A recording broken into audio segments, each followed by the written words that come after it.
eu sou o Fernando Capesi e começa agora o Discutindo Direito.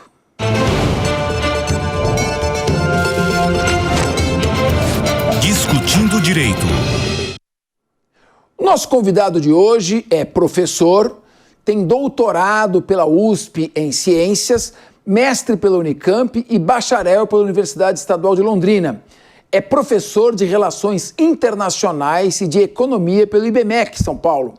Foi professor de Estatística Aplicada na Unesp, Assis, e professor de Ciências Sociais na Unesp, Marília, além de professor de Desenvolvimento Econômico e Social na USP. Professor, é um grande prazer em ter participando conosco nesse programa, professor Alexandre Pires. Capesi, a satisfação é toda minha de estar aqui com você, num programa novo, mas novamente junto, podendo conversar. É um prazer tê-lo aqui. E olha, hoje nós vamos conversar sobre direito internacional.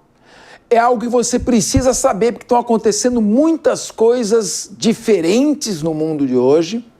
Guerra da Ucrânia, guerra na Palestina, intervenção na Venezuela, agora provável invasão na Groenlândia e olha lá, hein? Tem ainda Taiwan, muita coisa para acontecer. Vamos então tentar entender com o professor todo esse cenário, que é um cenário preocupante do ponto de vista da segurança mundial, mas ao mesmo tempo que tem repercussão direta na sua vida, nos seus investimentos, na sua economia, na sua vida social e internacional. Por isso, professor Alexandre Pires, eu vou começar já com uma pergunta. Eu tinha um professor de Direito Internacional Público que falava o seguinte: direito internacional é o seguinte, se você tem canhão, você tem direito. Se você não tem canhão, você não tem direito. Eu quero perguntar o seguinte: a Rússia invade a Ucrânia, porque a OTAN havia prometido em 1991 que não avançaria em relação a este país. E praticamente está chegando na fronteira com a Ucrânia. Muito bem, então ela usou isso como um pretexto ou uma explicação para se defender. Os Estados Unidos prende o Maduro. Pode prender um chefe de Estado, ele não tem imunidade. E você tem também outras situações se desenvolvendo em todo o mundo, agora, por exemplo, a Groenlândia. Eu queria, em primeiro lugar, com a sua análise, será que aquele professor meu, professor consagrado, infelizmente já falecido, tinha razão? Quem não tem canhão não tem direito? Então, que direito é esse? Queria te ouvir. O seu professor ele era adepto da teoria da capacidade.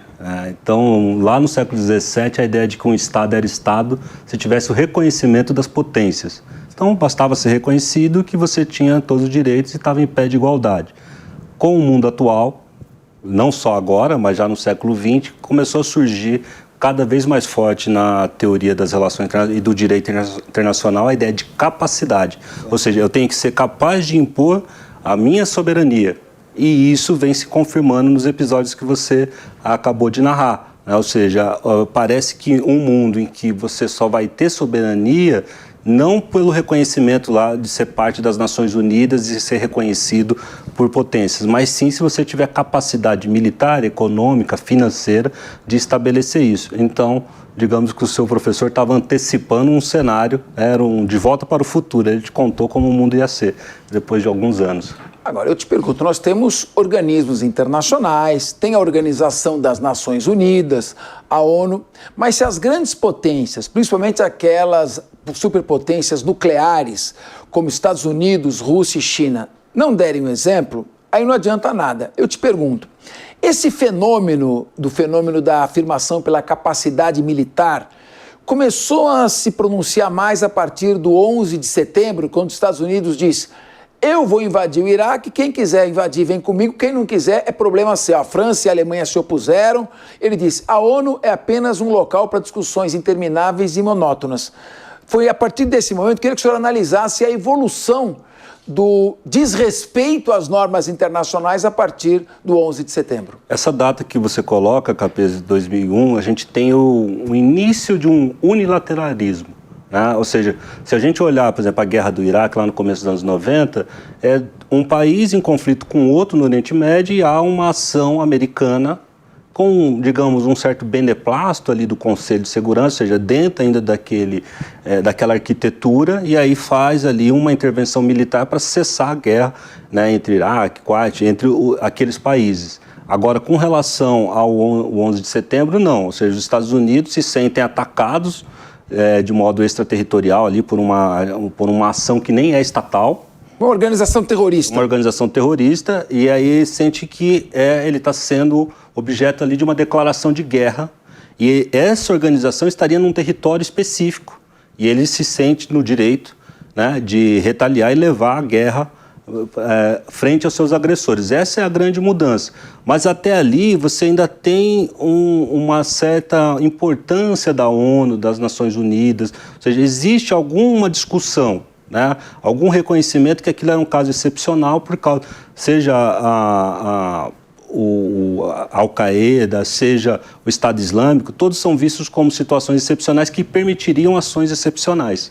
Mas aí, agora, no mundo atual, é como se o unilateralismo tivesse se exacerbado, começando com a guerra de invasão da Crimeia em 2014 pela Rússia. Aí é uma ação completamente unilateral, né, sem nenhuma provocação, né, com um claro intuito de expansão territorial e marítima. A alegação da Rússia é que os Estados Unidos, através da CIA, realizaram um golpe de Estado e depuseram o presidente Yanukovych da Ucrânia, que era pró-Rússia. E usaram isso como um pretexto e invadiram a Crimeia. Então eu vou começar a perguntar especificamente, vou abordar todos os casos. Vamos começar primeiro com a questão da Rússia. A Rússia alega o seguinte: a OTAN se expandiu contra uma promessa que havia sido feita em 1991 do presidente Bush para o Gorbachev, de que não iria se expandir. Muito bem. Em 1999, entraram para a OTAN República Tcheca, entrou a Hungria e entrou também mais um país, a República Tcheca, Hungria e um terceiro país que eu não me lembro agora. Depois, em 2003, entraram os países bálticos, a Eslovênia, a Eslováquia, a Romênia e a Bulgária. Depois, em 2004, entra a Croácia e em 2008 convidaram a Geórgia. A Rússia disse: espera um pouquinho, a OTAN está começando a expandir em relação à minha fronteira, vai instalar armas nucleares aqui e eu tenho que me defender. Por isso ela alega o seu direito de defesa para fazer a expansão territorial. Além disso, ela alega que naquela área ali, que é o Donbass, a população é russa, fala russo, tem tradições russas e a Ucrânia está fazendo uma limpeza étnica. Como você vê essa questão e toda essa discussão? Tem um ponto importante ali, né? Na verdade, existe uma modificação depois da queda do presidente ucraniano, que era pró-Rússia, né? Em que os dois candidatos na eleição seguinte, né, eles são pró-Ocidente.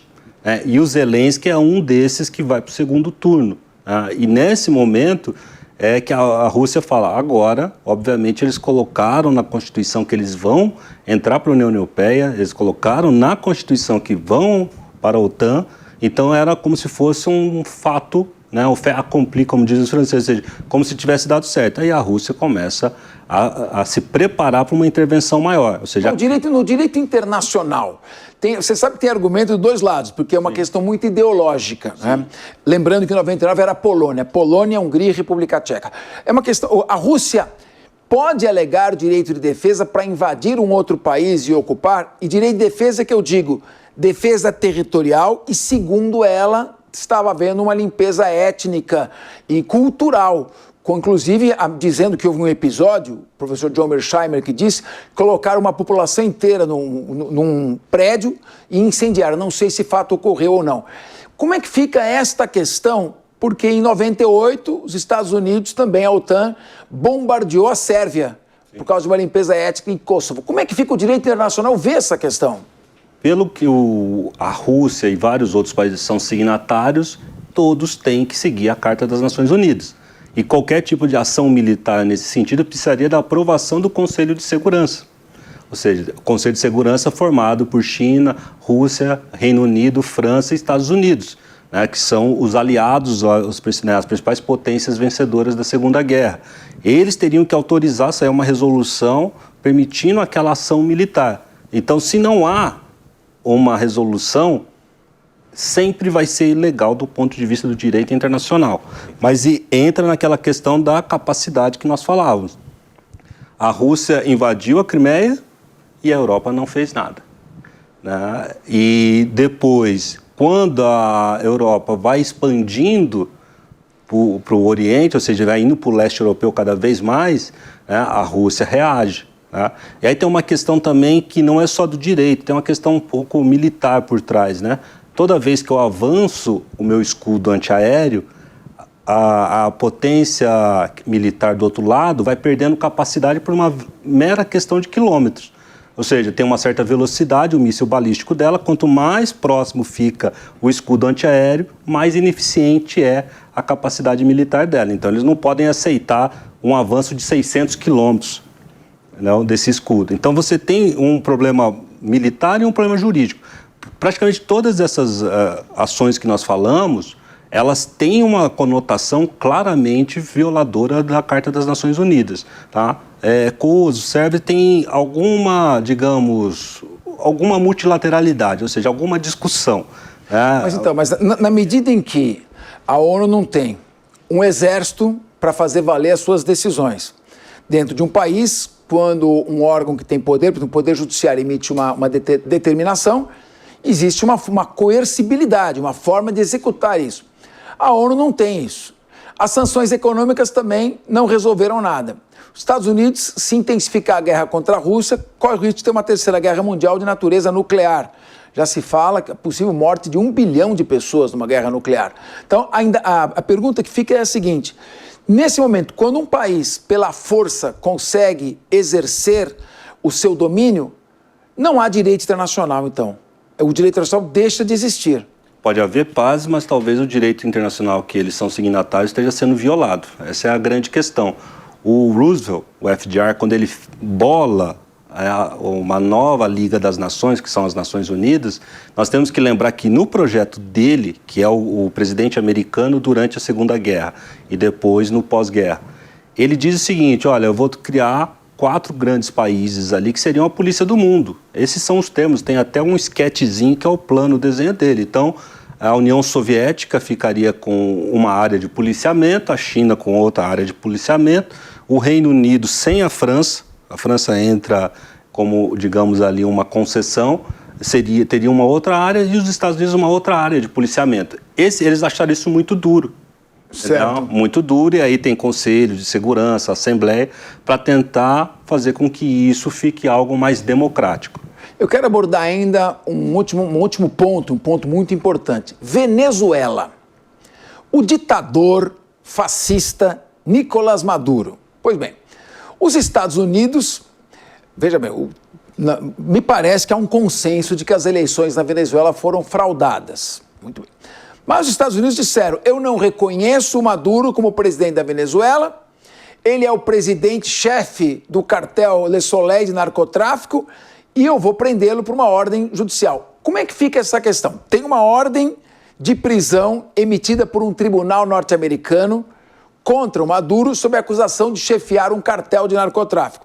Mas, ao mesmo tempo, o presidente dos Estados Unidos não pediu autorização do Congresso americano para declarar guerra e fazer uma intervenção em outro país. Como você analisa isso e se o Maduro pode, como chefe de Estado, ser submetido a um julgamento por um tribunal de outro país? Tem 2 burlas legais ali que o governo Trump conseguiu fazer. Uma é permitir um julgamento fazendo com que não fosse reconhecida a presidência do Maduro, o que já tinha acontecido com o Biden, ou seja, o Maduro não era visto como chefe de Estado.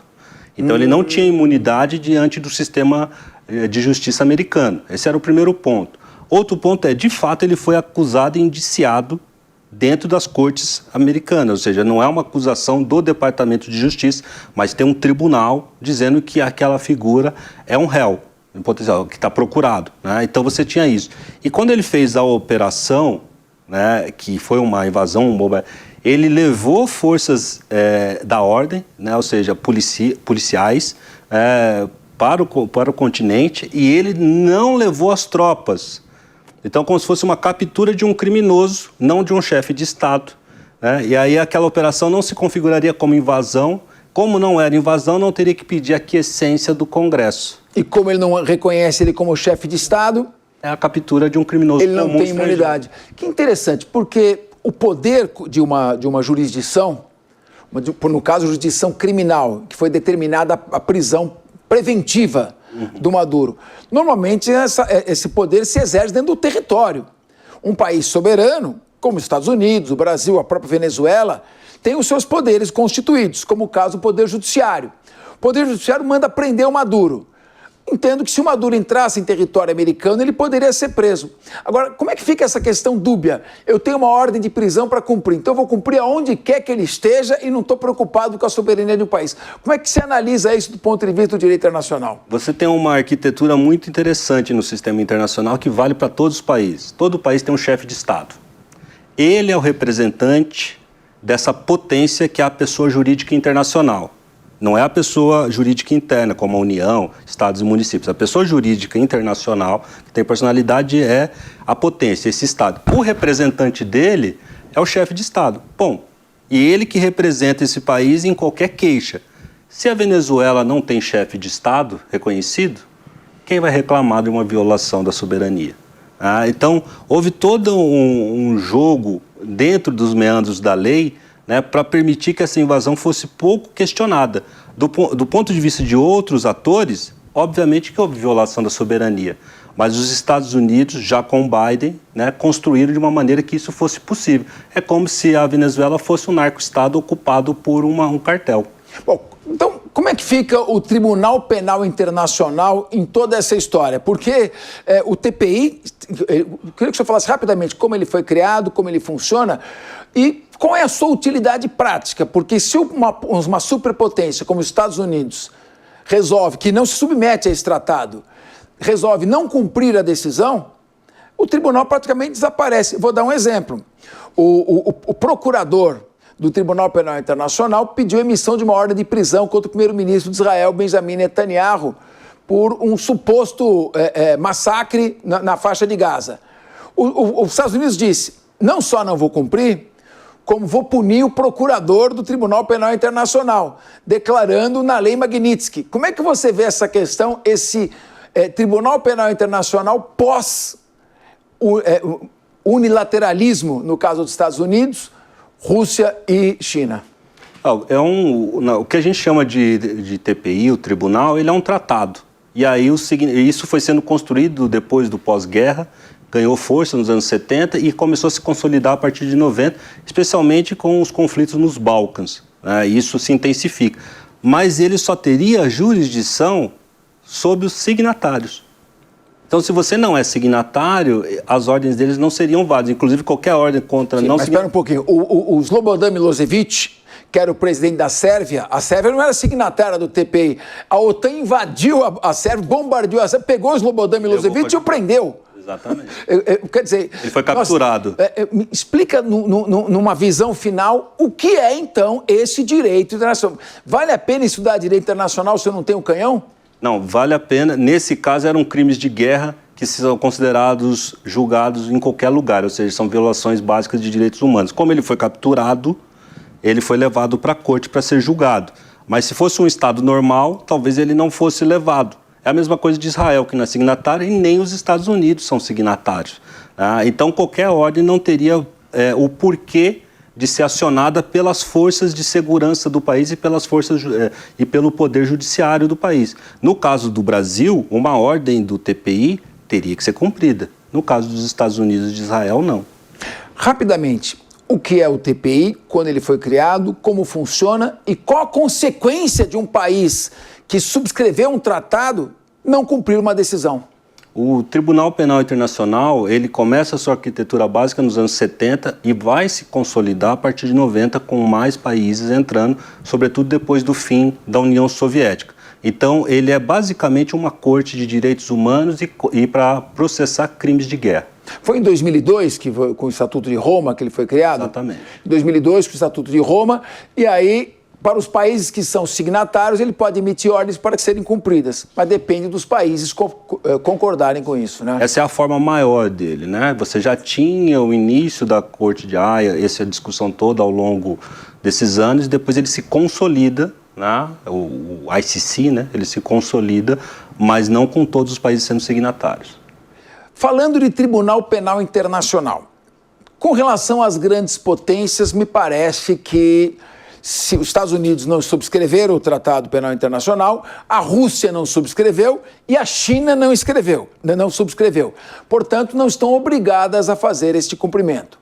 Como você vê a questão do Tribunal Penal Internacional vamos tirar a questão de países e entidades soberanas, mas para organizações internacionais terroristas, organizações de narcotráfico e corporações que praticam grandes esquemas de corrupção ou desvios financeiros. O Tribunal Penal Internacional pode cuidar deste tipo de crime e, nesse caso, como é que se faria o julgamento? Vamos dizer, uma organização criminosa, terrorista, sediada num país qualquer, ou mesmo uma organização de narcotráfico aqui na América Latina. O Tribunal Penal Internacional pode tomar partido? Quem acionaria esse Tribunal Penal Internacional e como se faria a execução? Para esse tipo de crime, tem outros tratados que protegem. Então, você tem tratado contra tráfico de pessoas, tráfico de armas, questão do narcotráfico. Então, já tem tratados que os países são signatários e aí você tem toda a colaboração policial e também judiciária que permite a persecução penal dessas figuras. Lá no território em que eles talvez fugiram, né, e depois vai ter uma extradição, ou no próprio território. Então, a maioria dos países são signatários de tratados importantes contra terrorismo e outros. Então, o TPI, a função essencial dele é, de fato, ser um grande tribunal contra violações gravíssimas de direitos humanos e crimes de guerra. Mas, como você colocou bem, os policiais do mundo não são adeptos dele. Então, a capacidade dele de execução das decisões e dos processos fica muito limitada. É como se fosse um poder judiciário no Brasil sem polícia federal. Vamos falar do Irã. O Irã é uma nação governada por um governo teocrático, fanático, que já prometeu destruir Israel. E está buscando, perseguindo alucinadamente tecnologia nuclear, que diz que é para fins pacíficos, mas Israel e o mundo têm todas as razões, todos os motivos para desconfiar destas boas intenções. Como fica a questão de Israel penetrar no espaço aéreo iraniano, fazer este bombardeio, que seria uma espécie de defesa ativa? Se eu ficar parado, eu posso me sentir ameaçado. Por outro lado, ele está invadindo a soberania de um país. Como fica essa questão e qual o poder que teria o Conselho de Segurança da ONU, que ali é França, Grã-Bretanha, China, Rússia e Estados Unidos, de parar esse tipo de ação? O que acontece, e aconteceu e vai sempre acontecer, é que o país que se sente violado vai protestar diante do Conselho de Segurança. Inclusive a Venezuela protestou diante do Conselho de Segurança. Então o Irã também o fez. A questão é que o Conselho de Segurança ele tem 15 membros e 5 têm poder de veto, né, que são os que eu já citei, Estados Unidos, China, Rússia, Reino Unido e França. Então, uma resolução contrária a Israel provavelmente vai ser vetada pelos Estados Unidos. Então, qualquer tipo de ação concertada por essas potências não aconteceria. Então, Israel não seria punido nem por sanções, nem por algum tipo de ação militar. Houve violação da soberania? Claro que houve, né, porque é uma ação unilateral. A Carta das Nações Unidas pede ações multilaterais. E se não houvesse, por exemplo, o veto dos Estados Unidos? O que acontece quando tem algum país, Israel ou qualquer outro país, incorre numa suposta violação, numa questão controversa, o país que se sente atingido, vítima, faz uma reclamação e o Conselho de Segurança da ONU não veta? Significa que pode haver uma ação militar, inclusive? Sim. Nós vamos ter o que aconteceu em muitos lugares, os tais dos capacetes azuis, as forças de pacificação levadas pelas Nações Unidas. Então, várias forças militares vão se reunir sob a bandeira das Nações Unidas, inclusive é a bandeira que vai ser usada, e eles vão fazer uma intervenção. tanto pacificadora sempre, né? Não é uma guerra, mas muito parecido com o que aconteceu nos Balcãs, o que aconteceu no Haiti, em alguns países da África, ou seja, esse seria a ação típica projetada pelas Nações Unidas no seu início. Mas como nós vemos nos últimos 30 anos, isso vem perdendo força. As Nações Unidas se tornaram ali quase que um cadáver que não foi enterrado, né? Por causa desse sistema de vetos, né? Da perda de capacidade de ação, quase esse desembarque dos Estados Unidos e a China e a Rússia correndo por fora atrás dos seus próprios interesses geopolíticos. Agora, vamos falar da Groenlândia. Com o aquecimento das calotas polares, parece que, de repente, a Groenlândia passou a ficar interessante. Do ponto de vista econômico, tem muitos minérios, as famosas terras raras, que são dominadas pela China e os Estados Unidos, tanto deseja. E, ao mesmo tempo, tem uma finalidade de segurança, que quer colocar um escudo antimísseis, que seria, segundo Donald Trump, muito eficiente. Como é que a Groenlândia foi parar no colo da Dinamarca? Quais os poderes que a Dinamarca tem sobre a Groenlândia e qual o desfecho provável dos Estados Unidos invadindo a Groenlândia e as consequências perante o direito internacional? Ali tem uma história longa, né? Os vikings chegam no século XI, depois a ilha acaba sendo abandonada, mas no século XVII, a união das duas coroas da Noruega e da Dinamarca retoma uma colonização, né? Depois há a separação das duas coroas no século XIX, e aí a decisão é que aquilo vai ficar para a Dinamarca. Os Estados Unidos já tinham aportado ali, também já tinham feito algumas incursões, mas naquele concerto do século XIX, entre as grandes potências, ficou como uma colônia dinamarquesa. Parece que tinham tentado comprar em 1867, o presidente Andrew Johnson disse, é apenas uma ilha gelada, um lar gelado para ursos. De repente, passou a ser interessante. E aí, os Estados Unidos invadir? São 3 tentativas, né? Já no século XIX, depois 2 no século XX. Eu não sei se vai ser necessário o que nós chamaríamos de uma invasão. Né? Mais ou menos seria uma declaração que aquilo é dos Estados Unidos, semelhante ao que aconteceu no Donbas. A gente tem que lembrar que aquele território ucraniano que nós estávamos falando, ele está anexado.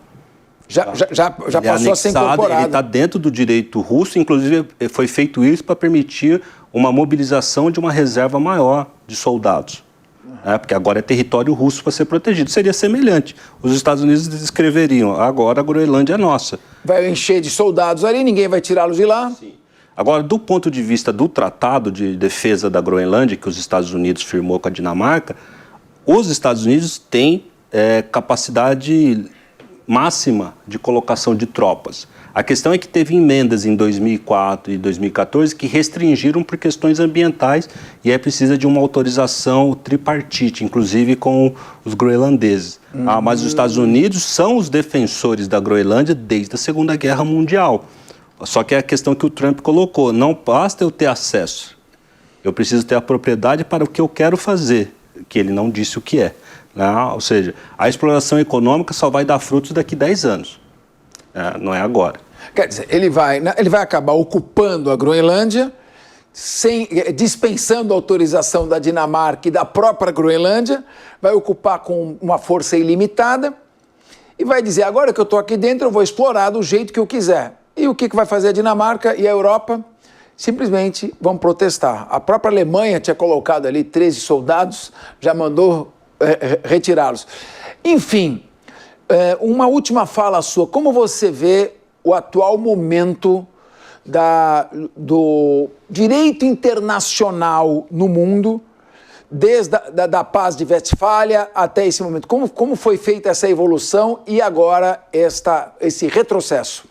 O que eu vejo do ponto de vista jurídico é que a ideia de multilateralismo e o que a gente chama em relações internacionais de idealismo, né, que é liberalismo, grandes princípios que começaram lá com o Woodrow Wilson, né, lá na Primeira Guerra Mundial, isso aí tudo desmoronou.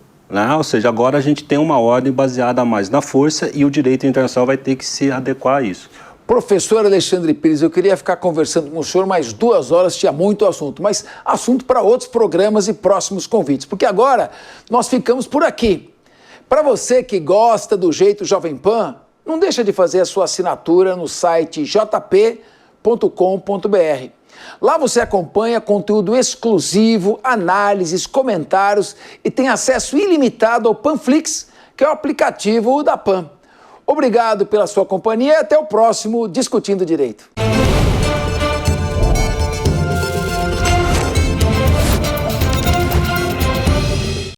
A opinião dos nossos comentaristas não reflete necessariamente a opinião do Grupo Jovem Pan de Comunicação. Realização Jovem Pan.